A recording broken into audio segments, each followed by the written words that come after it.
এগুলো নারকেল কচু। তো এই কচুর চারাগুলো এখন আমরা আমাদের এই জিও ব্যাগের মধ্যে রোপণ করব। তা আসুন আমরা চারাগুলোকে রোপণ করি। 3টা চারা আমরা এখানে রোপণ করব।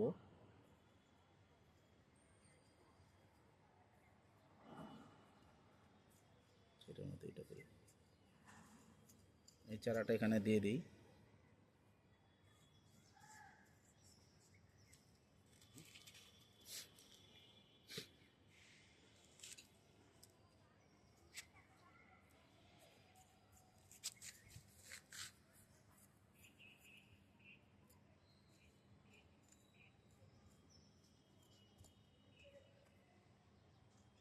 এবং এই যে এখানটায় একটু বড় করে গর্ত করতে হবে।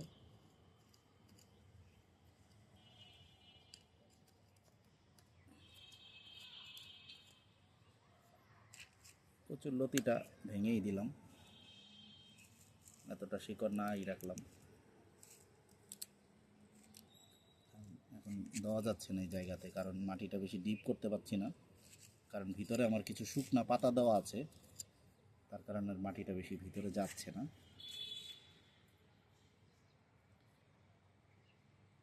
এই 3টি চারা আমরা এখানে